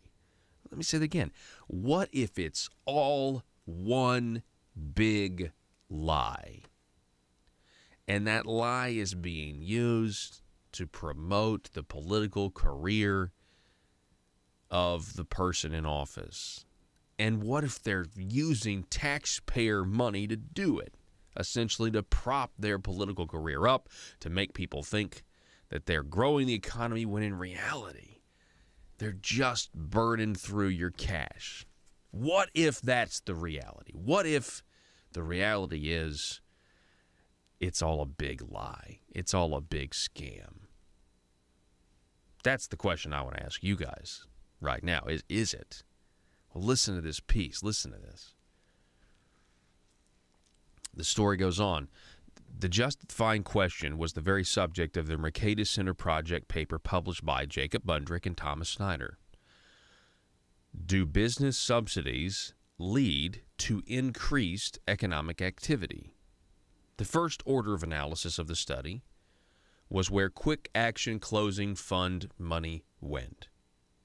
From inception in 2007 to the end of the calendar year in 2015, some $102 million was dispersed to companies in 24 of Arkansas's 75 counties. 5 of those counties, Pulaski, Faulkner, Washington, Craighead, and Sebastian, received 3/4 of the fund's total distributions. And this is from the paper. Given that not all of Arkansas's counties have had companies within their borders receive Quick Action Closing Fund subsidies, it is natural to ask whether differences exist between the counties where subsidized projects have taken place and the counties where they have not taken place. The study analyzed the 2 sets of counties using various measures, means, and averages in median household income, unemployment rate, private employment, and establishment growth, and more. Certain correlations were unsurprising. Most of the funds went to wealthier and more populous areas, which is where most larger companies and employers are located. Counties with Quick Action Closing Fund projects showed more population and household income growth than counties without projects, but that's an intrinsic quality for the state's wealthier counties anyway, meaning if you're already a population center compared to, you already have those things. You already have higher household income and just other metrics that are going to indicate prosperity. So Dana Kelly goes on here. In order to try and determine the fund's effectiveness as a program, the researchers looked specifically at private employment per 1,000 population and private establishments per 1,000 population, which, with regard to the Quick Action Closing Fund subsidies provided to businesses within a given county in $100,000 increments or units. Controlling for factors such as labor cost, workforce education level, rural population density, county wealth, and age and racial makeup of populations, the study found there to be no statistical difference over a 4-year period in either the employment or establishment model in counties receiving quick action closing fund subsidies. It may all be a lie, folks. That's what I said. What if it's all a lie? It may very well be. I'm convinced that it is, obviously. I think the Arkansas Department of Economic Development shouldn't even exist. And if you treat all businesses with lower taxes and less regulations, you do something like eliminate the corporate income tax, folks, people would actually want to move here without getting special treats. Now, look, I know other states give special treats, but the question here is it effective? Is this actually effective for our economy? You know, Donald Trump just gave an entire speech last night where he was focused on us. He made sure he knew, or he made sure we all knew, at least his claim is, that everything he does, according to what he said, his claim is everything he does, he has Americans on his mind when he does it. He wants to make sure it's in the best interest of Americans, and that means all Americans. Across all races, backgrounds, ethnicities, all of that. Creeds. Yeah, he said creeds. How refreshing that was. And then he said, you know what? Americans are dreamers too. So refreshing. The question is, from that economic standpoint, are you going to really spend Americans' money, Arkansans' money, if it's not getting the results that you claim in the media reports? Oh, it'll create 75 jobs here in the next 10 years. We just spend this millions and millions and millions of dollars. It's going to be great. So back to this. Let's see. Negative effect. No statistical difference. No statistical difference. Moreover, the results also quashed a familiar caveat. Quick action closing fund subsidies also produced no meaningful job growth in counties bordering those that received funding, nullifying the idea of oft-touted spillover employment benefits. The test statistic formulations actually indicated a slightly negative effect on bordering counties for establishment growth, but not enough to be economically significant. For a program devised specifically to foster job creation, it's more than a little distressing that the research could link no county-level job growth whatsoever to its activities across a 4-year span involving tens of millions of dollars in grant giveaways. Maybe this is the corporate greed the left talks about. They take those tax subsidies and they keep them. Maybe that's how people treat money that they don't earn themselves. Right? But if you maybe I don't know. If you're just giving it away, I don't know, just a thought. Just a thought. Oh, but it's people on the right who are actually advocating giving the corporate welfare away. That's weird. Isn't that weird how the lines get blurry a little bit?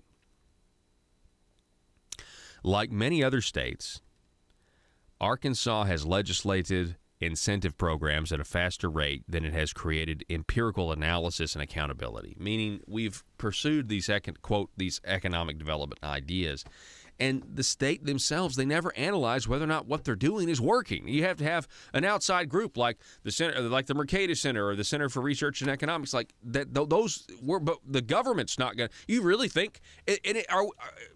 Honestly, I don't think we should expect. I wouldn't trust what the government said. If the government was doing this and came back and said, "Oh, everything's growing," I wouldn't trust their numbers.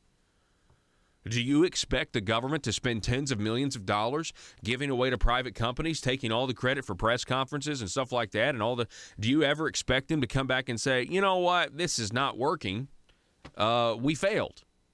We actually just wasted your money. There's no economic growth. The only thing that we did do is we gave away your money to, companies, private companies. It was good for them." I wonder what the campaign ratio is. I wonder if you give X amount of dollars in taxpayer subsidies and you're the politician responsible for it, then how much of that money actually winds up back in your campaign account from the business that you gave the money to? I mean, it's our money, but I wonder if that ever happens. No, I bet it never happens. I'm sorry, I was assuming man's fallibility. I shouldn't do that. For a program, let's see, like many other states, Arkansas accountability measures. What study literature exists in other states has shown a murky connection at best between incentives of all sorts.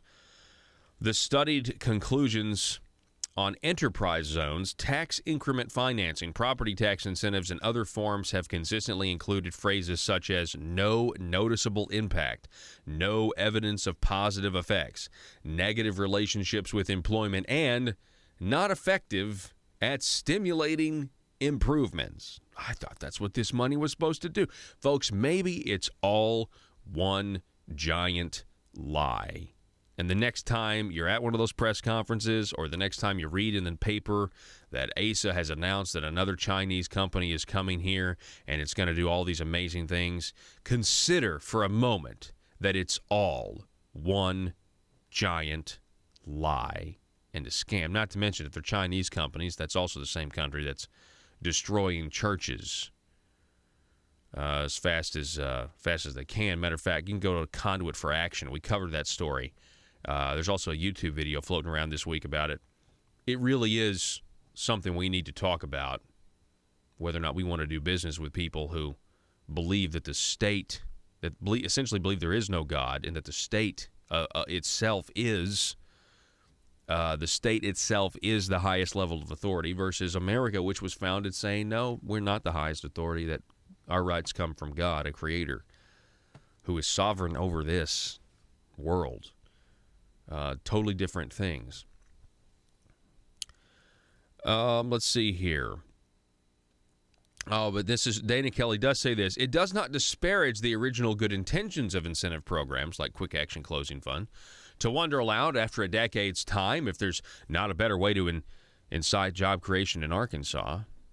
Perhaps the first step would be to bring a more rigid structure to front-end analysis with some sort of job creation index. It could statistically account for the fact not all jobs created are equal, even if the wage is.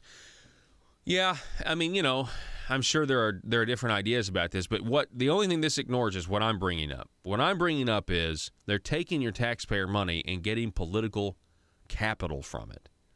Before any job gets, quote, created. And by the way, the whole problem is if a new factory goes in St. Francis County, how many of the jobs that are going to fill that are from people who are sitting on their couch right now just watching television?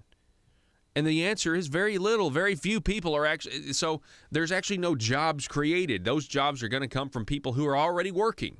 Those, quote, jobs people are already in the workforce. And so you're just switching employers. You're just, shuffling around employees. That is the issue.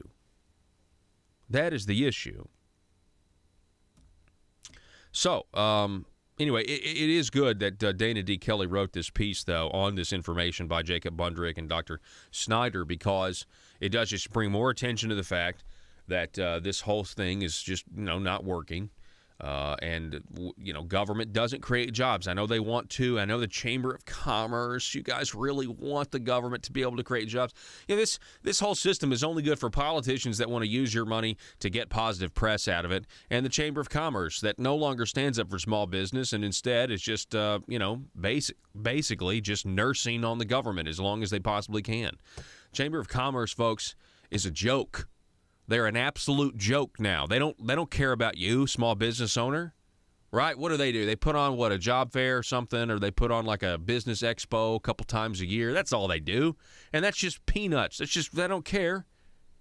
They really want to have a meeting with the governor. They want to have a meeting with Mike Preston. They want to have a meeting with these guys that can, and then you've got the chamber leaders who they like the positive press. They like to be able to say, they love to hear, I really want to thank so-and-so from the local Chamber of Commerce, and hear the governor say that, instrumental in helping us move this thing along and, be the mover and shaker that got this Chinese factory to commit to come here and give us, 75 jobs in the next 15,000 years.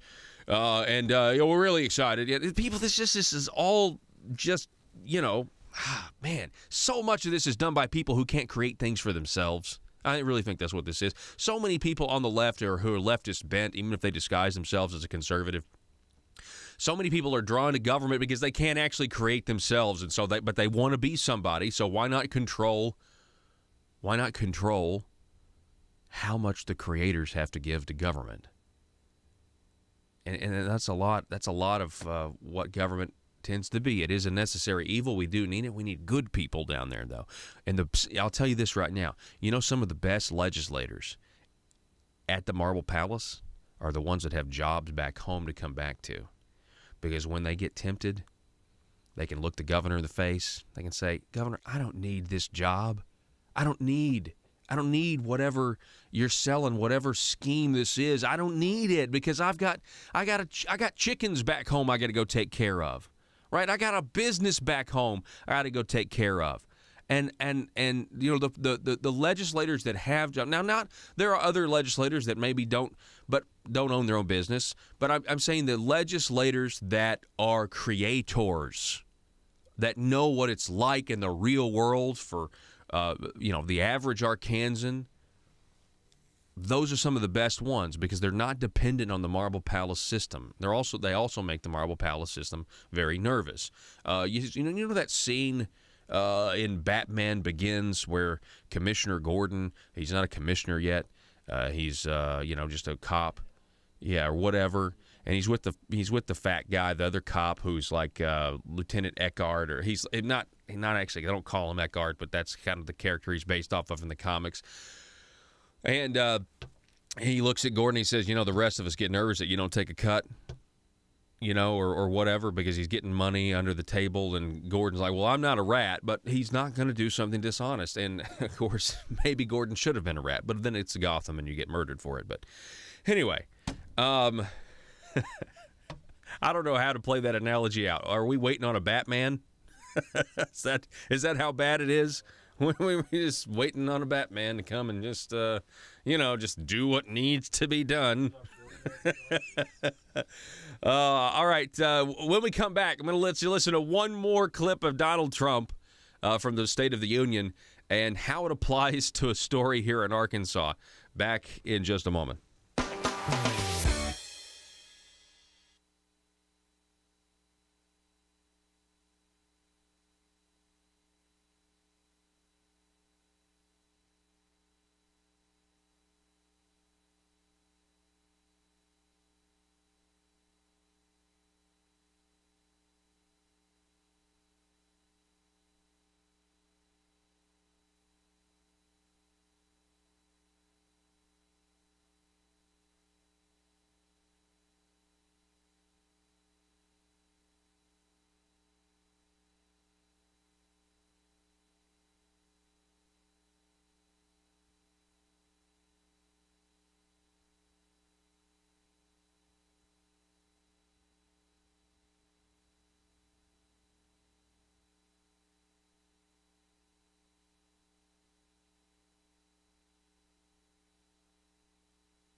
This is ASA News, The Parrot. With breaking news from the Capitol in Little Rock. I'm Bob Baloney. There are reports circling around from politicians who are in the know, and the same phrase keeps being used. That phrase is new revenue generation. Let's go to our reporter on the ground from the Capitol, Haley Hogwash. Haley? Thanks, Bob. Yes, it seems the more politicians I talk to, the more I hear the phrase new revenue generation. We're trying to figure out exactly what that means, but you can rest assured it will be good for the people of Arkansas. Haley, it certainly sounds like something good. I like how the phrase uses the word generation. That makes me think this has got to be doing something positive for our children in the future. Haley? Yes, Bob, some new developments. I've just been speaking to some people who are here and are not politicians, and they tell me the phrase new revenue generation is actually code for a new tax. Oh, my. Well, if this is true, Haley, that would add to a growing list of new taxes that have barely made any headlines at all, so it's best not to discuss them here on ASA News, The Parrot. Yes, Bob, I know it's sure to make government officials angry that their phrasing of the new revenue generation has been changed by the people and called a tax increase. I would expect an announcement from Mother Government soon to set the record straight. What is the new tax? I mean, revenue generation, Haley? Well, this new tax, a new revenue generation would add to a growing list. First, there was a revenue generation on movies, books, and songs that people download using the internet. And next, there was the tax increase. I'm sorry, Bob, the new revenue generation on all purchases made using the internet. And now I'm told this new revenue generation is a tax on the people's patience. I realize the people don't like it, Haley, but specifically, what is the new tax? I mean, revenue generation. No, Bob, I'm telling you, according to the activists here at the Capitol who have gathered and are listening to some radio broadcast, the revenue generation is literally taxing the patience of the people of Arkansas. I'm told the less patience you have with the government better not tax our patience. The more they will tax your patience and the more money you will owe at a later date. I'm also told the collection method on taxing your patience will be decided in a newly formed multicolored ribbon task force. How taxing. PHP parody.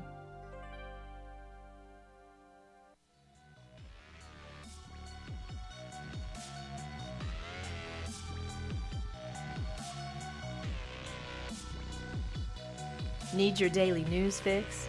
Don't forget to tune in to Conduit News Radio with Paul Harrell.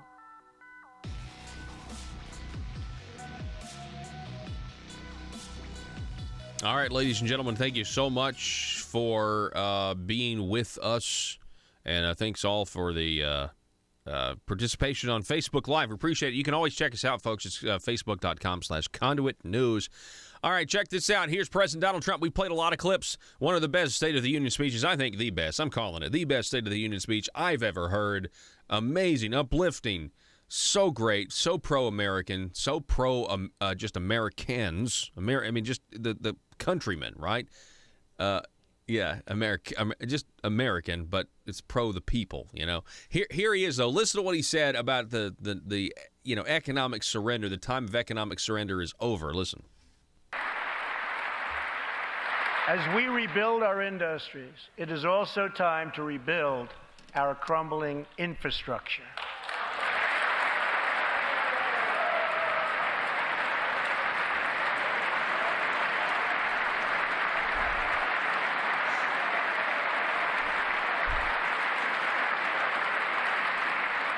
America is a nation of builders.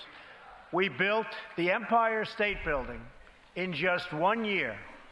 Isn't it a disgrace that it can now take 10 years just to get a minor permit approved for the building of a simple road?